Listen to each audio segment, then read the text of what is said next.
오늘 이 찬양의 제목처럼 목자 되신 주님께서 우리 성곽의 모든 구석들을 의의 길로, 생명의 길로, 평강의 길로 인도하고 계신 줄로 믿습니다. 아무리 삶의 자리가 힘들고 어렵다 할지라도 푸른 초장으로 인도하시는 예수님 뒤를 꼭 따라다니는 우리 모두 다 될 줄로 믿습니다. 우리 좌우로 인사하실 때 사랑합니다, 축복합니다, 잘 됩니다.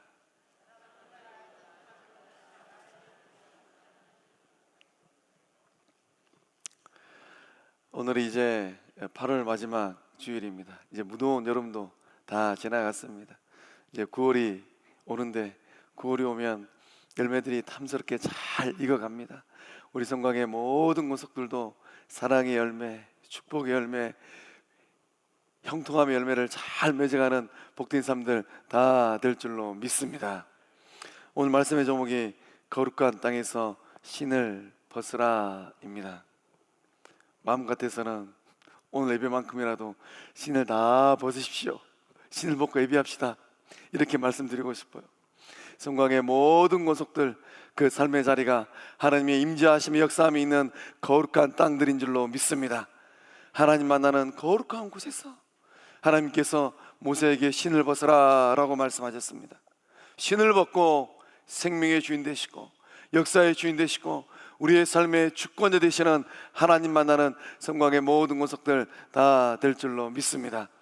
오늘 말씀은 모세가 이 불타는 떨기나무 가운데 임재하신 현현하신 하나님을 만나고 하나님으로부터 사명과 소명을 받는 말씀입니다. 오늘 예배 자리에 나오신 우리 성곽의 모든 구석들도 우리를 만나주시고 우리의 삶에 임재하시는 하나님 만남으로 말미암아 어제와 다른 오늘의 삶이 되어지고 오늘과 다른 내일의 소망과 소명이 있는 복된 삶들 다 될 줄로 믿습니다. 어떻게 하면 그 놀라운 은혜의 삶들 우리가 살아낼 수 있겠습니까? 우리 2절의 말씀 함께 읽어보겠습니다. 여호와의 사자가 떨기나무 가운데로부터 나오는 불꽃 안에서 그에게 나타나시니라. 그가 보니 떨기나무에 불이 붙었으나 그 떨기나무가 사라지지 아니하는지라. 아멘. 모세가 어떤 삶의 자리에서 하나님을 만났습니까?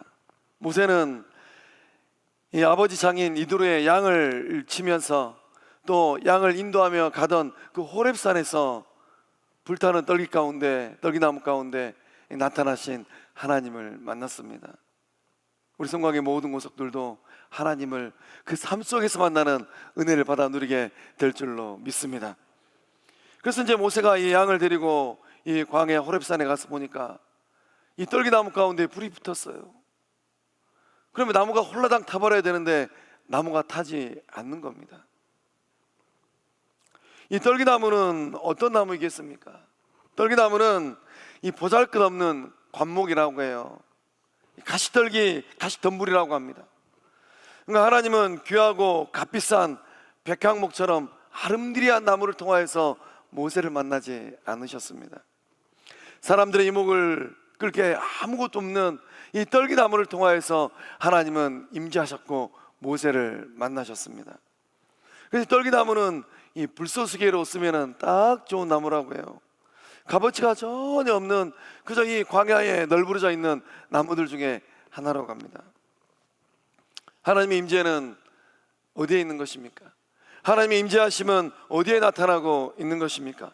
고귀하고 잘난 비싼 나무들이 아니었습니다. 광야에서 흔히 볼 수 있는 값어치가 전혀 없는 덤불 같은 이 떨기나무 가운데 하나님께서 나타나셨습니다. 이 떨기나무는 누구를 상징하고 있을까요? 떨기나무는 고통 가운데 처해 있는 어느 누구의 주목도 받지 못하는 이스라엘 민족을 상징하고 있어요. 혹은 예배의 자리에 나아가시면서 내 삶을 돌아보니까 내 삶이 사람들의 이목과 주목을 받지 못하는 그런 떨기나무와 별반 다르지 않구나, 이런 마음과 이런 생각이 드시는 성도님들이 있다면 그 삶의 자리에 성령의 불이 임하고 그 삶의 자리에 하나님의 임재하심의 역사함이 나타나게 될 줄로 믿습니다. 하나님의 임재는 누구에게 임하는 것입니까? 당시 잘난 민족, 뛰어난 문화와 찬란한 역사와 놀라운 기적 지식을 가졌던 나라가 있습니다. 어떤 나라입니까? 애굽이에요. 오늘날 이집트는 여행을 가서 보면은 이 과거 애굽의 역사와 그 문화가 얼마나 찬란해 있는지 현대를 살아가고 있는 우리들이 보더라도 입이 쩍 벌어집니다. 피라미드와 또 스핑크스를 보면은 얼마나 놀랍습니까? 애굽은, 이 고대 애굽이란 이 나라는 찬란한 문화의 꽃을 피웠습니다. 또 놀라운 역사를 가지고 있었고 가릴 수 없는 이 지식의 보고였습니다. 근데 하나님은 이런 나라 애굽을 통하여서 역사하지 않으셨어요. 애굽처럼 잘난 나라들 가운데 하나님이 임재하지 않으셨습니다. 애굽에서 종살이하고 고통 가운데 있는 이스라엘 민족에게 하나님께서 나타나셨어요. 하나님 왜 그렇게 하셨을까요? 하나님 무엇 때문에 애굽이 아닌 이스라엘 민족에게 노예 생활하고 종살이하는 그들에게 하나님은 역사하시고 나타나셨습니까? 하나님께서 아브라함과 이삭과 야곱에게 하신 언약 때문입니다. 오늘을 살고 있는 저와 여러분의 삶도 동일한 은혜를 받아 누리고 있는 줄로 믿습니다. 이 시대 가운데 하나님은 누구에게 역사하실까요? 오늘날 우리의 삶의 사례를 가만히 보면 잘난 사람들이 얼마나 많이 있습니까? 가진 사람들이 얼마나 많이 있습니까? 똑똑한 사람들이 얼마나 많이 있습니까? 길바닥에 널려있는 굴러다니는 낙엽보다 더 많은 게 잘난 사람들이에요. 저 백사장 가면은 널브러져 있는 모래보다 더 많은 게 세상에 잘난 사람들입니다. 그러나 하나님은 그들 가운데 역사하지 않으세요. 하나님은 그들 가운데 임재하지 않으십니다. 하나님은 이 시대 가운데 누구에게 역사하시고 임재하실까요? 예수 그리스도를 통한 구원의 언약 가운데 놓여있는 구원받은 주의 백성들, 그 삶의 자리에 하나님께서 역사하시고 임재하고 계신 줄로 믿습니다. 바울 사도는 이 놀라운 언약의 은총을 깨닫고 로마서 8장 30절의 말씀을 통하여서 이렇게 고백을 하고 있습니다. 또 미리 정하신 그들을 또한 부르시고 부르신 그들을 또한 의롭다 하시고 의롭다 하신 그들을 또한 영화롭게 하셨느니라. 하나님께서 창세 이전에 이미 구원받은 저와 여러분을 예정하신 줄로 믿습니다. 정하여 놓으신 줄로 믿습니다. 하나님의 아들과 딸들로 하나님께서 예수 그리스도 안에서 구별하여 주시고 선택하여 주신 줄로 믿습니다. 그래서 정하신 우리를 예수님 안에서 불러주셨어요. 뭐로 불러주셨습니까? 하나님의 사랑받는 자녀로, 예수님의 참된 제자로, 이 시대를 감당할 성령의 사람으로 우리를 부르신 줄로 믿습니다. 부름으로 끝나지 않았어요. 또 하나님께서 우리를 어떤 존재로 만들어 주셨습니까? 의로운 존재로 만들어 주셨어요. 의로운 존재는 어떤 사람들입니까? 천국 갈 수 있는 자격을 갖고 있는 사람들인 줄로 믿습니다. 하나님 나라 가서 온 우주 만물을 창조하시고 나의 생명의 주권이 되시는 하나님을 한 걸음에 달려가서, 우리 주님을 한 걸음에 달려가서 만날 수 있는 그 의로움을 우리에게 주신 줄로 믿습니다. 의로운 삶으로 끝나지 않아요. 바울 사도의 고백처럼 그들을 또한 영화롭게 하셨느니라. 어떤 삶의 자리에 있다 할지라도 세상을 살아가고 인생길을 걸어가고 믿음의 길을 걸어갈 때 선한 영향을 미칠 수 있는 영광 가운데 거하는 복된 주의 자녀의 삶으로 성부 하나님께서 빚어주시고 세워주고 계신 줄로 믿습니다. 그 은총이 오늘 예배 자리에 나오신 저와 여러분의 삶에 임하고 있는 줄로 믿습니다.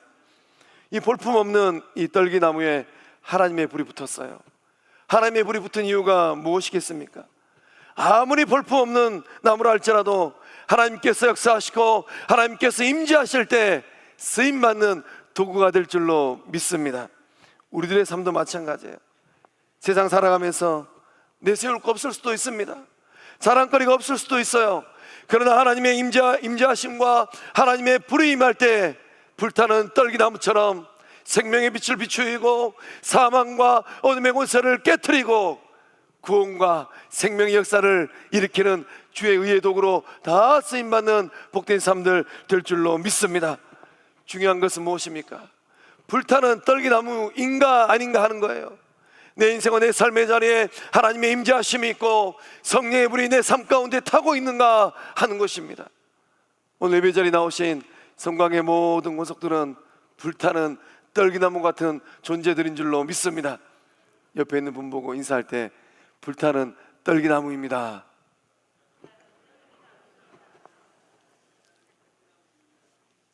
주님 오시는 그날까지 성령의 불이 임하고 말씀의 불이 임하고 사랑의 불이 임하여서 이 말세지 말에 하나님의 영광이 되어지고 구원의 통로가 되어지고 예수님의 기쁨이 되어지는 우리 모두 될 줄로 믿습니다. 70주년도, 은혜의 70주년도 이제 몇 달 안 남았어요. 은혜의 70주년이 끝나고 나면 이제 꿈꾸는 100년을 향하여서 힘차게 달려가야 됩니다. 꿈꾸는 100년을 향하여서 힘차게 달려갈 때 하나님께서 누구를 쓰실까요? 하나님의 임재하심이 있고 성령의 불로 활활 타는 그 영혼들을 통하여서 하나님께서 일하시고 역사하실 줄로 믿습니다. 그래서 바울 사도는 이 놀라운 영적 원리를 깨닫고 빌립보서 4장 13절의 말씀을 통하여서 이렇게 고백을 하고 있습니다. 함께 읽어보겠습니다. 내게 능력 주시는 자 안에서 내가 모든 것을 할 수 있느니라. 아멘. 내가 모든 것을 할 수 있다라고 바울 사도는 고백을 하고 있습니다. 어떻게 모든 것을 할 수 있습니까? 바울 사도가 모든 것을 감당할 수 있을 만큼 영혼육의 삶의 자리에 그 잘난 무엇인가가 있었던 사람입니까? 바울 사도는 참 연약한 사람이었어요. 육신적으로 참 연약한 사람이었습니다. 그럼에도 불구하고 바울 사도는 모든 것을 할 수 있다는 믿음의 고백을 하고 있어요. 감옥에도 갇히고 매도 맞고 사람들로부터 죽음에 이르기까지 하는 어려움에도 처하기도 하였습니다. 그런 어려움 가운데 인생길을 걸었던 바울 사도가 어떻게 모든 것을 할 수 있다는 고백을 하게 됩니까? 내게 능력 주시는 자 예수 그리스도 안에 있기 때문인 줄로 믿습니다. 예수님 안에 있을 때, 성령의 불이 임하고 있을 때, 성령의 능력이 임할 때 그 능력 되시는 주님 손 붙들고 성령님 의지하면서 어떤 일들이라도 다 감당하는 복된 삶들 다 될 줄로 믿습니다. 지난 6월에 이 미국에서 이 아메리카 갓 탤런트라는 이 오디션 프로그램 대회가 있었습니다. 이 대회에 이 제인 마르크 제프스키라는 30대 여성이 참가했습니다.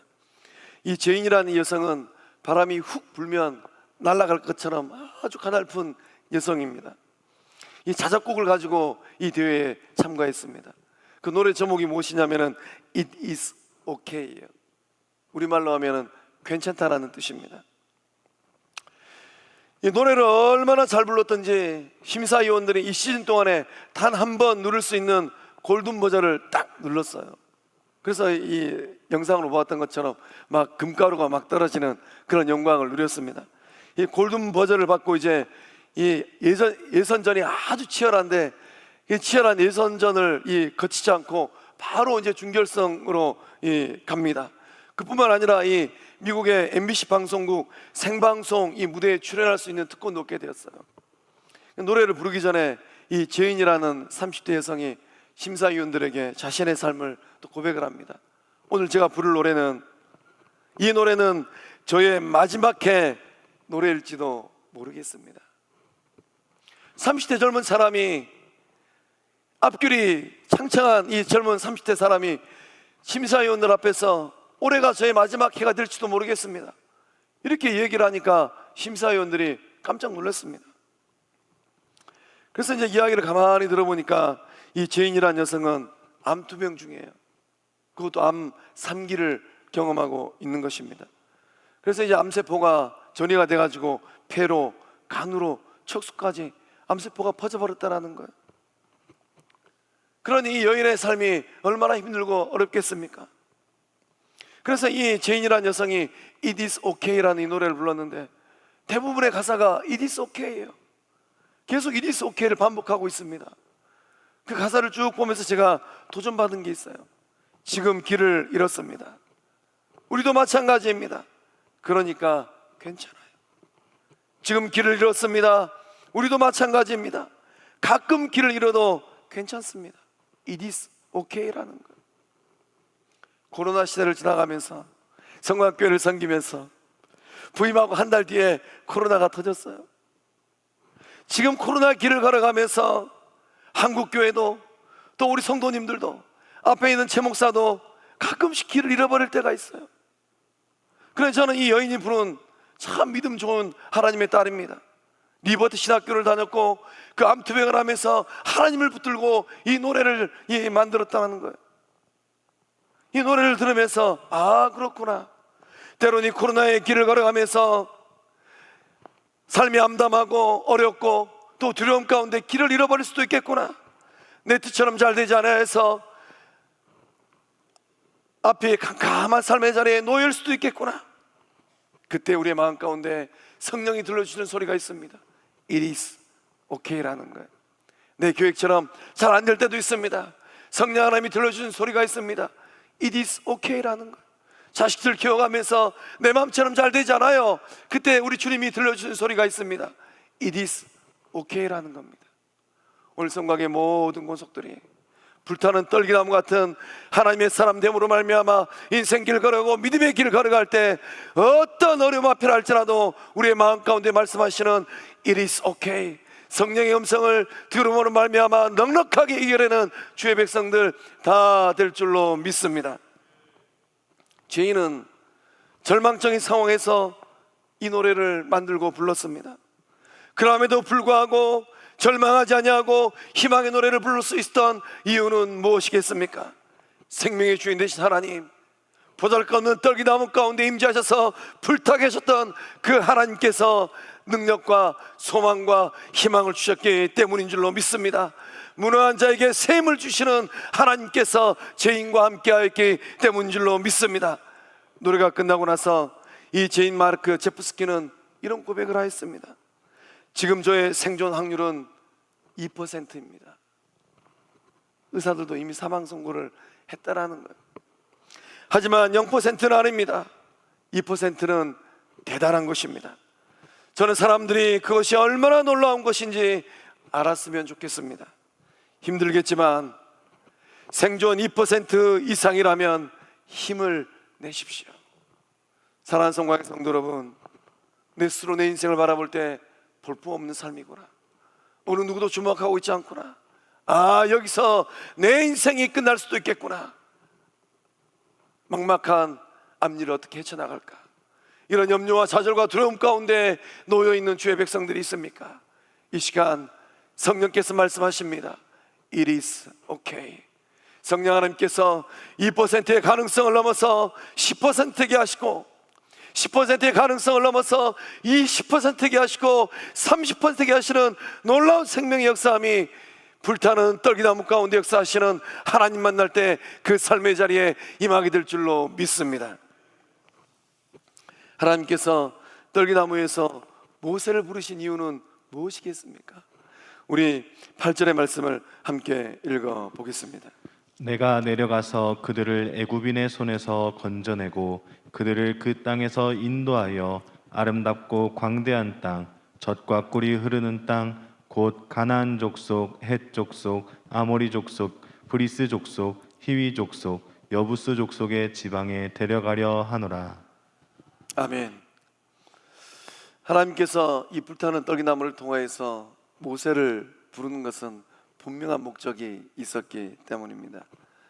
오늘 이 자리에 나오신 우리 성광의 모든 권속들도 하나님께서 다른 교회가 아닌 성광 공동체를 통하여서 부르시면은 분명한 목적이 있는 줄로 믿습니다.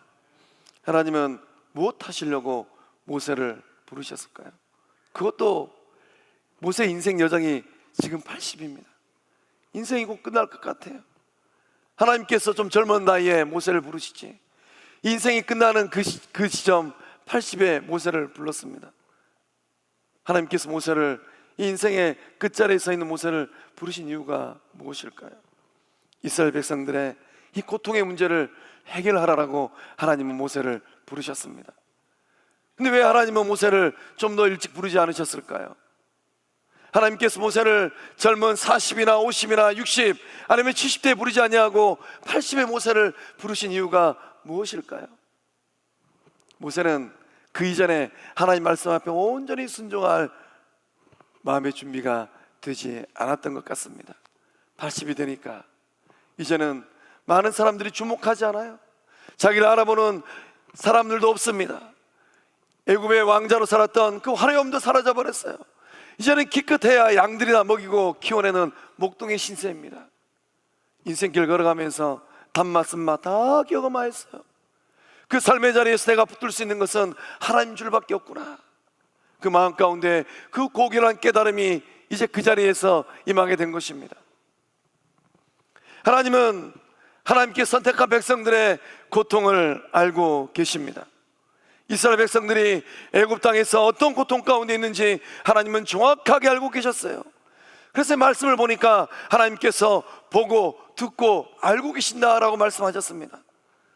오늘 이 자리에 나오신 우리 성광의 모든 권속들, 그 삶의 자리를 하나님께서 정확하게 보고 듣고 알고 계신 줄로 믿습니다. 이 하나님을 만날 때 우리의 삶에 소망이 생기고, 이 하나님 만날 때 어려움 가운데, 문제 가운데 답을 찾아내는 복된 삶들 다 될 줄로 믿습니다. 이스라엘 백성들 어떠한 삶의 자리에 놓여 있었습니까? 그들은 무거운 인생의 짐을 지고 있었어요. 애굽 왕 바로가 이 고통 가운데 있는 그들을 학대하고 괴롭혔습니다. 어떻게 괴롭혔습니까? 어떤 학대를 당하였습니까? 정신적으로, 신체적으로, 사회적으로 말로 다 표현하지 못할 학대를 경험하고 있는 거예요. 어려운 노동을 인하여서 생활고에 놓여 있습니다. 흙을 이기고 벽돌을 굽고 고된 농사일을 해야 됩니다. 뼈마디가 쑤시고 이 하루가 언제쯤 지나면은 내 삶의 자리에 자유가 임하게 될까? 언제쯤이면 나는 두 달 쭉 뻗고 마음껏 고드르렁 드르렁하면서 잘 수 있을까? 이런 작은 소망이 생기는 삶의 어려운 자리입니다. 하나님은 그들의 그 고통을 알고 계셨습니다. 더욱 놀라운 사실은 무엇입니까? 말씀 보니까 하나님께서 내려오신다라고 말씀하십니다. 내가 내려간다라고 말씀하고 계세요. 하나님께서 이스라엘 백성들의 신음소리, 고통소리를 들으시고 외면하지 아니하시고 하늘에서 이 땅으로 내려오신다라고 말씀하십니다. 내려오시는 그 하나님이 지금 성곽의 모든 곳속들 그 삶의 자리에 동행하고 계신 줄로 믿습니다. 내려오신 그 하나님이 역사의 주인이고 내려오신 그 하나님이 생명의 주인인 줄로 믿습니다. 하나님께서는 멀리 계시지 않습니다. 내려오셔서 고통의 자리, 눈물의 자리, 나의 한숨이 내쉬는 그 자리 가운데 하나님께서 동행하고 있는 줄로 믿습니다. 내려오신 하나님은 구경하려고 내려오시지 않으세요. 구경꾼들은 아무리 많아도 내 삶의 자리에 도움이 되지 않습니다. 내려오신 하나님은 무엇하려고 내려오십니까? 그 고통의 삶의 자리에 개입하시려고 내려오고 계신 줄로 믿습니다. 하나님께서 고통당하고 있는 이스라엘 백성들을 건져내시고 구원하기 위하여서 그 문제 가운데 개입하기 위하여서 내려오신 줄로 믿습니다. 하나님께서 그 이스라엘 백성들 그 삶의 자리에 가까이 오셨습니다. 2000년 전에 우리 주님께서 이 땅에 오셨어요. 주님 못하러 오셨습니까? 하늘 보좌를 버리고 인간의 몸을 입고 우리 주님께서 이 땅에 오신 이유가 무엇입니까? 우리 주님께서 고통 많은 인생길, 눈물 많은 인생길, 한숨이 끝나지 않는 이 인생길을 걸어가고 있는 주의 백성들을 건져내시고 구원하기 위하여서 이 땅에 오신 줄로 믿습니다. 내려오신 하나님께서 행하실 중요한 일들이 있어요. 말씀 보니까 하나님께서 이 8절 말씀을 통하여서 건져내신다라고 말씀하십니다. 고통 가운데 있는 그들은 자신들의 능력이 없어요. 누군가 와서 애굽 왕 바로의 그 통치를 끝내버리고 건져내야만 하는 것입니다. 이스라엘 백성들의 힘으로 되는 게 아니에요. 우리의 삶의 자리도 마찬가지지 않습니까? 아무리 애를 써도 벗어나지 못하는 삶의 애환이 있어요. 고통의 자리가 있습니다. 누군가 와서 내 삶의 자리에서 나를 좀 건져줬으면 좋겠다. 물에 빠져서 호죽거릴 때 내 능력으로는 이 물을 박차고 나갈 수가 없습니다. 누군가는 와서 나를 끄집어내 줘야 되는 거예요. 하나님께서 그렇게 건져내시겠다라는 거예요. 하나님께 또 뭐라고 말씀하십니까? 인도하여 내신다, 인도하신다라고 말씀하십니다. 건져내셨으면 이스라엘 백성들을 하나님께서 약속하신 가나안 땅까지 광야를 지나가는 그 길을 인도하신다라는 거예요. 오늘 코로나 이 어려운 시기 가운데 때로는 어떻게 해야 될지 잘 모를 때도 있습니다. 갈팡질팡할 때도 있습니다. 목자 되신 예수님께서 우리의 삶을, 성곽의 모든 곳들의 삶을 의의 길로, 생명의 길로, 평강의 길로 인도하고 계신 줄로 믿습니다. 또한 인도하는 것으로 끝나지 않아요. 말씀 보니까 가나안 땅으로 구원받은 이스라엘 백성들을 데려가신다라고 합니다. 한 영혼도 예가 없습니다. 한 영혼도 잃어버리잖아요. 구원받은 모든 백성들, 이스라엘 백성들, 하나님께서 광야를 지나서 언약의 땅, 젖과 꿀이는 가나안 땅으로 입성시켜 주신 줄로 믿습니다. 성광의 모든 모습들, 그 삶의 자리에 하나님께서 건져내시고, 하나님께서 인도하시고, 하나님께서 저 천국으로 데려가시는 동일한 은혜가 임하고 있는 줄로 믿습니다. 구원의 역사는 어떤 역사입니까? 구원의 역사는 옮겨 심는 역사예요. 하나님께서 내려오셔서 애굽 땅에 있는 이스라엘 백성들을 애굽 땅에서 빼가지고 젖과 꿀이는 가나안 땅에 옮겨 심어 주시겠다라는 겁니다. 그래서 우리의 삶의 자리에 때때로는 힘들고 어려울 때 전능하신 하나님, 구원의 하나님의 능력 임함으로 말미암아 이곳에서 저곳으로 옮겨지는 복된 삶들 다 될 줄로 믿습니다. 고통과 눈물의 땅이에요. 애굽 땅에서 하나님께서 뽑아가지고 젖과 꿀이는 가나안 땅으로 옮겨주시겠다라는 거예요. 고통의 땅에서 풍요로운 땅으로, 절망의 땅에서 소망의 땅으로, 쉼이 없는 노예의 땅에서 이제는 두 발 뻗고 편하게 쉼을 누릴 수 있는 안식의 땅으로 하나님께서 옮겨주시겠다라는 겁니다. 그 동일한 은혜가 성광의 모든 곳들, 삶의 자리에 임하게 될 줄로 믿습니다. 하나님께서 내려오신 결정적인 이유는 무엇입니까? 하나님께서 무엇 때문에 하늘에서 이 땅으로 내려오신 겁니까? 자기 백성을 고통의 땅에서 건져내서 젖과 꿀이 흐르는 가나안 땅으로 옮겨 심기 위함인 줄로 믿습니다. 하나님께서 내려오시기 그 전의 상황은 어떤 상황입니까? 7절의 말씀을 보니까 고통과 절망의 삶이었어요. 고통으로 그 삶의 자리에 아픔이 있습니다. 또한 이 근심으로 말미암아 이 마음 가운데 저림이 있어요. 또한 이 감독자들의 이 압제로 말미암아 하나님 앞에 목 놓아 부르짖는 부르짖음이 있습니다. 그러니까 7절의 말씀을 곰곰이 묵상하면, 아, 하나님께서 내려오시기 전 이스라엘 백성들의 삶의 자리는 지옥하고 비슷한 삶의 자리였구나. 그러나 하나님께서 내려오셔서 8절의 말씀을 가면 어떤 삶의 자리가 됩니까? 하나님께서 건져내시고 인도하시고 데려가시고 난 이후의 삶은, 아, 천국 같은 삶이구나. 우리 성광의 모든 구속들이 예수님을 만나기 이전과 만나기 이후의 삶이 분명하게 차이가 나는 복된 삶들 다 될 줄로 믿습니다. 우리도 곰곰이 생각해 보면 예수님 만나기 전에는 지옥 같은 삶을 얼마나 많이 살았습니까? 그러나 구원자 되시고 생명 되시는 예수님 안에서 세상을 살아갈 소망을 발견한 줄로 믿습니다. 최근에 예수님을 인생 느지막하게 만난 성도님을 통하여서 지옥 같은 고백을 듣게 되었습니다. 목사님, 이 좋은 예수님을 왜 이리 늦게 만났는지 모르겠습니다. 이 좋은 예수님을 진작 제가 알고 예수를 믿었더라면 제 삶이 얼마나 행복하고 좋았겠습니까? 성곽의 모든 권속들도 그 좋은 예수님 만나서 이전과 다른 오늘의 삶이 되어지고 오늘과 다른 내일의 삶이 다 될 줄로 믿습니다. 하나님께서는 고통 가운데 있는 이스라엘 백성들의 눈물을 보시고 고통을 알고 계셨습니다. 보시고 들으시고 훤히 알고 계셨습니다. 오늘 우리들의 삶을 정확하게 알고 계시는 그 하나님께서 우리를 건져내시고 인도하여 주시고 의의 땅으로 젖과 꿀이는 가나안 땅으로 데려가시는 복된 역사들이 임하게 될 줄로 믿습니다. 구원의 역사를 우리의 삶에서 경험하기 위해서 우리가 감당해야 될 삶의 모습이 하나 있습니다. 우리 5절의 말씀을 함께 읽어보겠습니다. 하나님이 이르시되 이리로 가까이 오지 말라. 내가 선 곳은 거룩한 땅이니 내 발에서 신을 벗으라.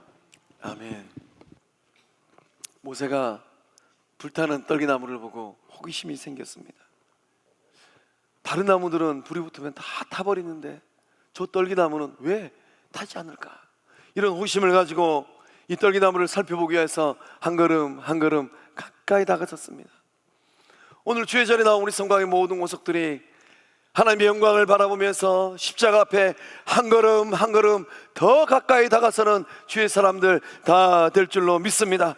은혜의 보좌를 향하여서 한 걸음 더 가까이 다가설 때 놀라운 은총과 은혜를 다 받아 누리는 복된 사람들 될 줄로 믿습니다. 십자가를 향하여서 가까이 다가설 때 생명의 빛을 쬐고 영적 따뜻함을 느끼고 성령의 감동을 다 받아 누릴 줄로 믿습니다. 세상을 살아가면서 절대로 경험할 수 없는 놀라운 영적 체험을 하는 주의 백성들 다 될 줄로 믿습니다. 문제는 무엇입니까? 십자가를 향하여서, 주의 성전을 향하여서 한 걸음 한 걸음 가까이 다가서지 못한다라는 거예요. 코로나로 인하여서 어려움과 두려움과 염려와 근심 걱정이 있습니다. 제 안에도 있어요. 그러나 이런 인생의 문제를 안고 십자가를 향하여서, 성전을 향하여서 나아갈 때 우리를 만나주시고 우리의 삶 가운데 역사하시는 하나님 만나게 될 줄로 믿습니다. 우리 주님은 이 땅 가운데 오셔서 보혈을 흘러주셨어요. 우리 주님께서 무엇하기 위하여서 이 보혈을 흘러주셨습니까? 구약의 모세는 하나님 앞에 가까이 나아가는데 제약이 있었습니다. 그러나 시장을 살고 있는 저와 여러분은 예수 십자가의 보혈로 말미암아 생명의 주인 되시고 역사의 주권자 되시고 온 우주 만물의 창조 되시는 하나님 앞에 아무런 어려움 없이 다가서는 주의 백성들 다 될 줄로 믿습니다. 그래서 히브리서 10장 19절에서 20절의 말씀 보면 이 은총이 얼마나 은총인지 우리가 고백하게 됩니다. 함께 읽어보겠습니다. 그러므로 형제들아, 우리가 예수의 피를 힘입어 성소에 들어갈 담력을 얻었나니 그 길은 우리를 위하여 휘장 가운데로 열어놓으신 새로운 살 길이요 휘장은 곧 그의 육체니라. 아멘. 구약의 백성들은 꿈도 꾸지 못한 일들이 예수님을 통하여서 이루어졌습니다. 성소에 들어갈 담력을 얻었답니다. 구약의 대지상들도 1년에 한 번 지성소 들어가는데, 지성소 들어가는 게 얼마나 두려웠으면 그곳에 방울을 달았어요. 하나님 보시기에 거룩하지 않은 삶의 모습이 조금이라도 있다면 대제사장이라 할지라도 예의 없이 그 자리에서 죽음을 당했습니다. 방울 소리가 들리지 않아요. 아무개 대제사장은 하나님께서 데려가셨구나. 그러면 끄집어내야 되는 거예요. 그러나 시작의 시대인 우리는 얼마나 감사합니까? 성소 앞에 들어갈 담력을 얻게 되었습니다. 하나님을 주저함없이 만나게 된 은혜를 누리게 된 것이에요. 무엇 때문입니까? 누구 때문입니까? 예수님께서 십자가에서 그 보혈을 흘려주셨기 때문인 줄로 믿습니다. 그래서 예수님께서 만들어주신 길은 어떤 길입니까? 우리 주님께서 새로운 살 길을 우리를 위하여서 열어주신 줄로 믿습니다. 마음껏 그 길을 걸어가서 오늘 우리의 삶 가운데 역사하시는 하나님 만나고, 아무리 보잘것없는 삶이라 할지라도, 떨기나무 같은 삶이라 할지라도 하나님의 임재하심으로 불붙는 삶들 다 될 줄로 믿습니다. 하나님께서 가까이 다가서는 모세에게 말씀하십니다. 모세야, 네가 신고 있는 신을 벗어라. 네가 서 있는 땅은 거룩한 땅이니라. 구약 성경을 보면 사람들이 신을 벗을 때가 있습니다. 거룩한 장소에 들어갈 때 신을 벗어요. 오늘 살고 있는 우리 성광의 식구들의 거룩한 땅은 어떤 땅입니까? 하나님의 임재하심이 있는 그 모든 땅들이 거룩한 땅들인 줄로 믿습니다. 또한 구약의 성도들은 자신들의 기업을 포기할 때 신을 벗었습니다. 자기의 권리를 내려놓을 때 신을 벗었어요. 하나님께서 모세에게 지금 그렇게 말씀하고 있는 겁니다. 모세야, 너의 권리를 포기해라. 그 땅은 거룩한 땅이니라. 제가 목회를 하면서 가만히 보니까 구원받은 주의 백성들의 가정도 거룩한 땅이고, 일터도 거룩한 땅이고, 성도들이 모인 교회 공동체도 거룩한 땅입니다. 거룩한 땅에 나올 때 세상의 신을 벗지 않으려고 오는 사람들이 있더라고요. 그 거룩한 땅에서 신을 벗고 권리를 포기하고 하나님을 따라가야 되는데 그렇게 하지 못하는 성도들이 있더라고요. 이 자리에 나오신 우리 성광의 모든 권속들은 어떠한 거룩한 땅에 서 있다 할지라도 그 신을 벗고 하나님을 따라가는 복된 주의 백성들 다 될 줄로 믿습니다. 유대인들이 신을 벗는다는 것은 어떤 의미겠습니까? 유대인들이 맨발로 다닌다는 것은 수치스럽고 비참한 일이었다고 합니다. 왜냐하면 그 당시 가운데 맨발로 다닌 사람들은 누구였는가? 노예들이었다고 해요. 하나님이 모세에게 신 벗으라고 하는 것은 뭘 요구하시는 겁니까? 모세야, 너는 이제부터 나의 노예다 라고 말씀하시는 겁니다. 모세는 주저하지 아니하고 하나님의 노예됨을 거부하지 아니하고 신을 벗었어요. 그래서 신을 벗은 모세는 어떤 생각을 했겠습니까? 하나님, 저는 이 시간부터 하나님의 종입니다. 하나님 말씀하시면 가고 하나님 오라 하면 오겠습니다. 하나님께서 모세를 80에 만난 이유가 바로 여기에 있는 거예요. 모세는 40에 하나님께서 모세야 너 신 좀 벗어라. 하나님 무슨 말입니까? 저는 노예되지 못합니다. 저는 종이 되지 못합니다. 근데 80이 되고 나서 하나님께서 신 좀 벗으라고 하니까 두말하지 아니하고 모세는 하나님 앞에서 신을 벗었습니다. 성광의 모든 권속들도 하나님 앞에서 신을 벗는 거룩한 주의 백성들 다 될 줄로 믿습니다. 하나님 앞에서 신을 벗는 것은 어떤 의미입니까? 거룩하신 하나님의 존재를 인정하는 겁니다. 주인 앞에 서 있는 노예처럼 하나님을 나의 주인으로 인정하고 고백하겠다라는 거예요. 하나님 앞에서 나의 모든 권리를 포기하겠다라는 겁니다. 우리가 인생길 걸어가면서 얼마나 많은 것들을 소유하고 내 권리를 주장하고 있습니까? 내 소유 앞에서는 말할 것도 없어요. 내 자녀들 앞에서도 그 소유권과 그 권리를 주장하는 부모들이 있더라고요. 또 이제 내 배우자 앞에서도 나의 권리를 주장하고 내 일터에서도 내 권리를 주장할 때가 얼마나 많이 있습니까? 또한 예수님께서 피 흘려 사신 이 교회 공동체 안에서 하나님이 주인인 이 교회 공동체 안에서 그 권리를 주장하는 사람들이 있더라고요. 직분이 어떻고 믿은 연수가 어떻고 가문이 어떻습니다. 이렇게 하면서 권리를 주장하는 사람들이 있더라고요. 성광의 모든 권속들은 주의전에 나올 때 신을 벗고 저는 하나님의 노예입니다. 저는 저의 권리를 포기한 주의 종입니다. 거룩한 마음으로 나오는 주의 백성들 다 될 줄로 믿습니다. 예수전도단을 세우신 목사님은 로렌 커닝햄 목사님입니다. 이 로렌 커닝햄 목사님께서 하나님으로부터 거룩한 비전을 받았어요. 국제적인 선교단체를 세워라. 그래서 이 로렌 커닝햄 목사님은 이 예수전도단 국제적인 선교단체를 만들기 위해서 모든 권리를 다 포기했습니다.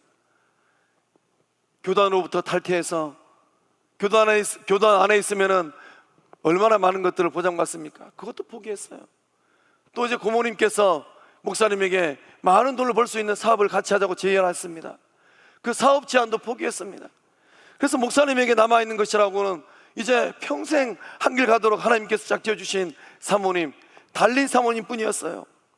하루는 이 사모님과 함께 장거리 이 길을 가게 되었습니다. 목사님께서 밤새도록 운전을 하고 또 이제 새벽 해 뜨니까 사모님에게 운전대를 넘겼어요. 사모님께서 운전하고 가다가 이 아리조나 이 사막 고속도로를 달리는데 그 길이 얼마나 긴지 몰라요. 그래서 이 목사님이 너무 피곤해서 뒷자리에서 이제 침낭 속에서 잠을 자는데 전복사고가 났습니다. 자동차 전복사고가 났어요. 목사님이 정신을 차리고 보니까 얼굴이 피범벅이에요. 피범벅인 얼굴로 운전대를 잡고 있었던 아내의 달리는 어떻게 되었을까?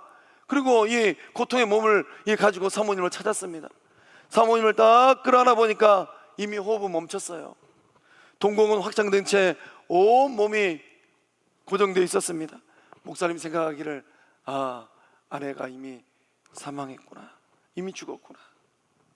사모님을 품에 안고 절망하고 있을 때 어디선가 아무도 없는 그 사막에서 누군가 목사님의 이름을 불렀습니다. 로렌. 아무도 없어요. 사막의 흙먼지만 바람결에 날리고 있는 사막입니다. 생명체가 없는 사막에서 누군가는 목사님의 이름을 불렀습니다. 로렌. 하나님이 목사님을 찾아오신 거예요. 숨을 멈춘 아내를 바라보면서 북받쳐 오르는 소리로 네 주님하고 목사님 대답했습니다. 하나님께서 물으셨습니다. 로렌, 이래도 여전히 나를 섬기겠니?